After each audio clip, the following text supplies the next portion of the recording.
In this video, we'll talk about interference. Now, interference is different from reflection and transmission. So let's look at the differences. Reflection and transmission.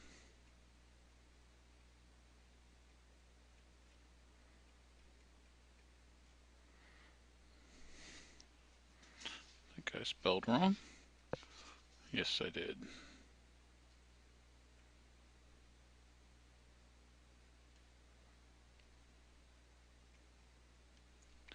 And we have interference.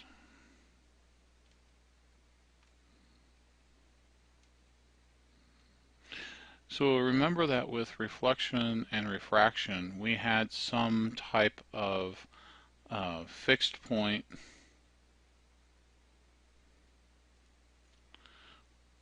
or we had a loose or open point,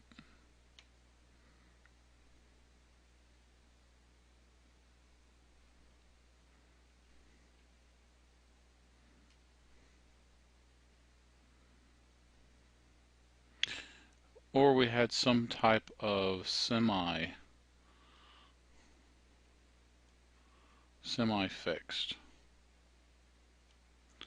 Interference has no kind of medium transition.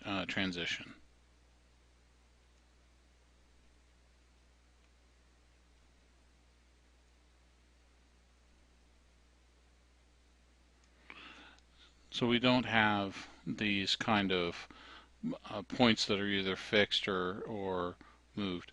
Also, with reflection and transmission, we start with one wave or pulse.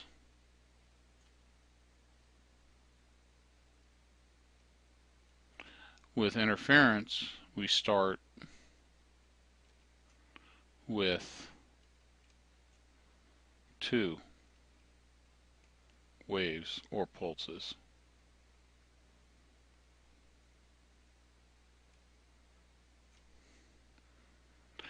And with reflection and transmission, you then have the possibility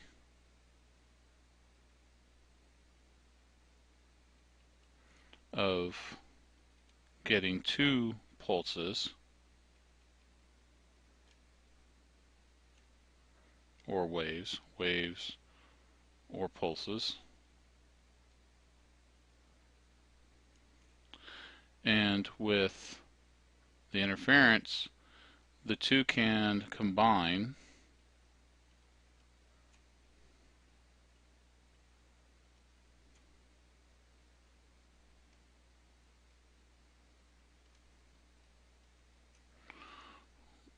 and then separate.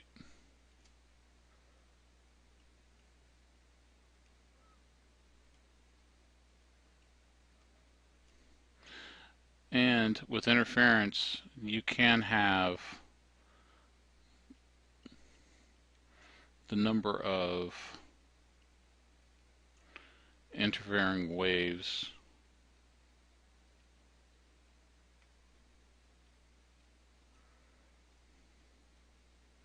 or pulses can be infinite.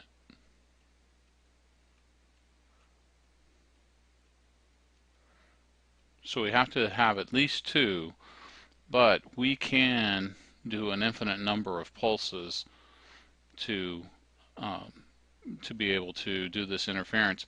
And if you think about it, Fourier is really just a type of interference.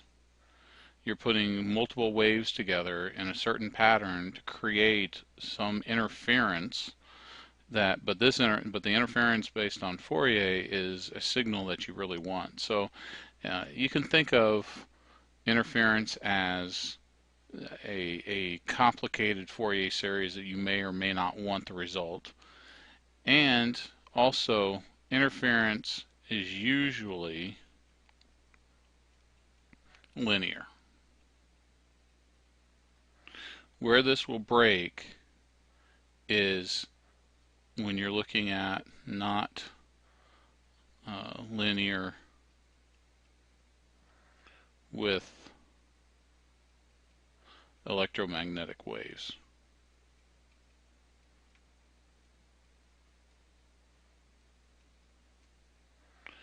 In a certain way. There are certain cases where you can have them linear, but in many cases they're not exactly linear. You can idealize it to solve a problem, but they're a little more complicated. So let me give a demonstration on interference using a web page.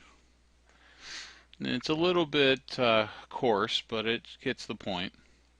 So here you have two pulses, and these are in the same orientation. And let's step through and start moving them together. So as they get closer, they're going to start adding to each other. And the result is that the peak is going to be the sum of the two amplitudes of the individual pulses. So this is twice the height of one of them because I have them set to be the same height. Then they'll separate and move away.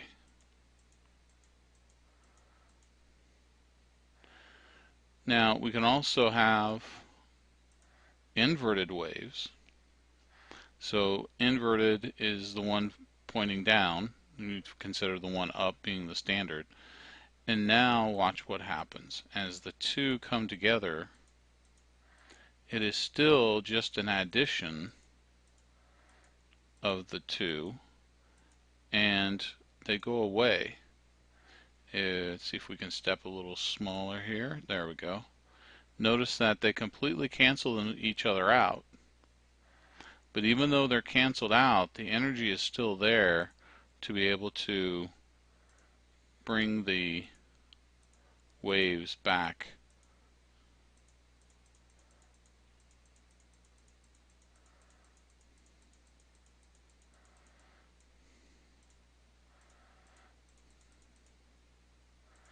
So this is the idea of interference, and there's two types of interference. So there's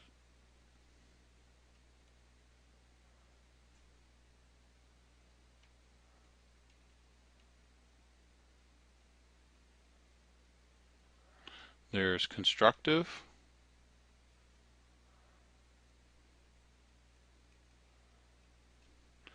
and that's where the amplitudes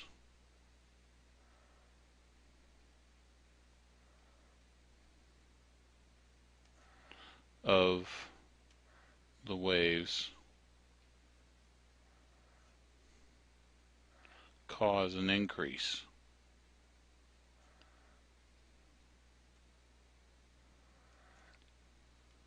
In the amplitude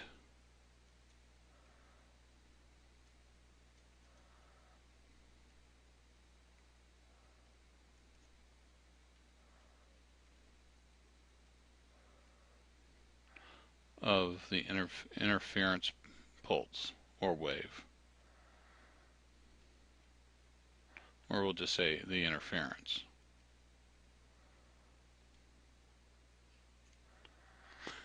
Destructive means that the amplitudes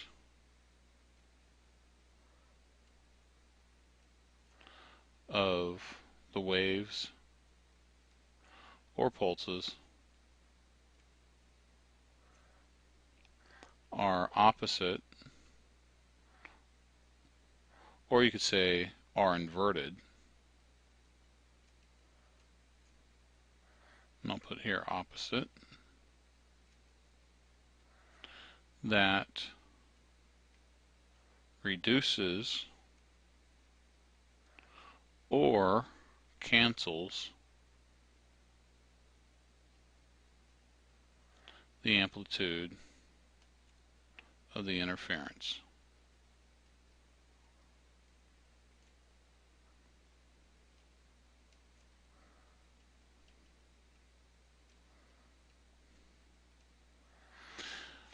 So these two types of interference are going to be explored more in the next chapter as we talk about sound. And we'll want to remember this idea of constructive and destructive interference. We'll find this in other uh, applications as we go through other chapters, but we'll get a very good, clear definition of interference in chapter 16.